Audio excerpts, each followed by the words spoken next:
Vous savez, il y a des séries qui marquent une génération, et puis il y en a d'autres qui s'incrustent carrément dans la mémoire collective. Eh bien, dans cette catégorie, il y a les mystérieuses Cités d'Or. Pour quiconque a grandi dans les années 80, ce dessin animé de 1982, ce n'est pas juste un souvenir. Non, non, c'est un monument. Ah! Cette voix. Pour toute une génération, ces quelques mots, c'est une clé. Une porte d'entrée immédiate vers un monde incroyable, un mélange d'aventure, d'histoire et choses surprenantes, de science-fiction d'une maturité folle. C'était une promesse d'évasion. Et quelle promesse! Elle a été plus que tenue. Alors, c'est parti. On va essayer de comprendre ensemble ce qui rend cette série si spéciale. On va déconstruire cette alchimie unique qui en a fait un phénomène culturel qui traverse le temps. C'est quoi au fond sa recette secrète ? Le tout premier ingrédient de cette recette un peu magique, il faut le chercher dans ses origines. Figurez-vous que c'est une coproduction franco-nippo-luxembourgeoise. Oui, oui. Et ce mélange a donné une patte graphique complètement unique, à mi-chemin entre l'animation japonaise et le style européen. C'est ça qui a créé une identité visuelle qu'on reconnaît entre mille. Mais là où ça devient vraiment fascinant, c'est quand on regarde le point de départ. La série est adaptée, mais alors très librement, d'un roman qui s'appelle The King's Fief. Et le livre, c'est une histoire assez dure, assez sombre sur la cupidité des conquistadors. Les créateurs de la série, eux, ils ont gardé le décor, l'année 1532, mais ils ont greffé par-dessus tout un univers de science-fiction avec de la technologie avancée et des mythes anciens. Le grand écart. L'image est parfaite, non ? C'est exactement ça. C'est la décision créative géniale au cœur de la série. On ancre l'histoire dans du concret, la conquête du nouveau monde, un truc qu'on connaît, pour mieux nous propulser ensuite vers des concepts complètement fous et futuristes. Mais au-delà de ce mélange des genres, l'âme de la série, ce qui nous touche vraiment, eh bien ça repose sur 3 personnages, sur la dynamique incroyable entre les 3 jeunes héros. Et ce trio, c'est un coup de génie. C'est pas juste 3 amis. On a Esteban, qui représente l'Europe, le vieux monde, c'est lui le moteur de l'aventure. Ensuite, on a Zia, l'Inca, qui est le lien avec le nouveau monde, la gardienne de la mémoire. Et enfin, il y a Tao, le dernier descendant du continent perdu de Mu. Lui, il apporte la science, la technologie oubliée. Le message derrière est super puissant, on ne réussit qu'en unissant les cultures et les savoirs. Et pour que ça marche encore mieux, pour qu'on s'attache vraiment, le héros principal n'est pas parfait. Loin de là. Esteban a une peur bleue du vide, un vertige qui le paralyse. Et ce petit détail, ça change tout. Ça ancre le personnage dans une réalité très humaine. La série nous dit un truc super important. Le courage, ce n'est pas de ne pas avoir peur, c'est d'agir malgré la peur. Allez, passons maintenant à l'élément qui a fait rêver des millions d'enfants, l'élément le plus emblématique de la série. Cette technologie incroyable, à la fois antique et futuriste, laissée par une civilisation disparue. Le premier choc, c'est le Solaris, on s'en souvient tous. Cet immense navire en métal qui déploie une parabole géante pour capter l'énergie du soleil. Faut se remettre dans le contexte du début des années 80, en plein choc pétrolier. C'était un message super avant-gardiste sur les énergies propres.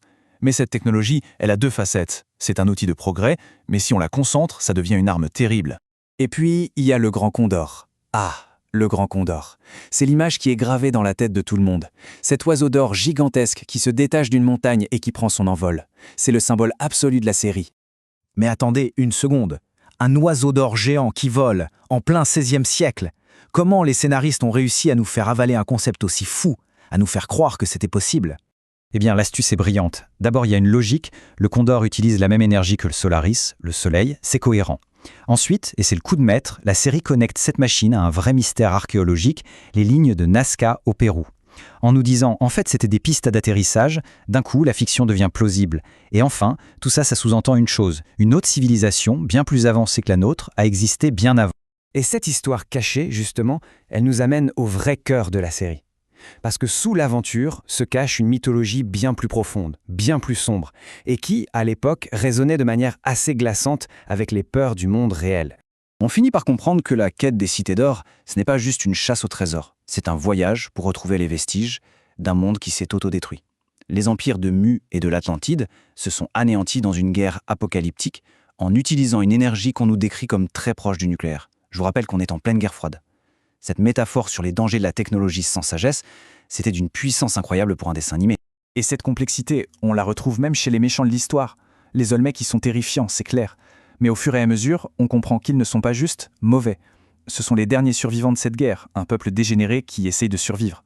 Leurs actions sont monstrueuses, oui, mais leur motivation est tragique. Ils veulent sauver leur espèce. Ce sont des réfugiés désespérés. Pour un programme jeunesse de l'époque, cette nuance morale, c'était du jamais vu.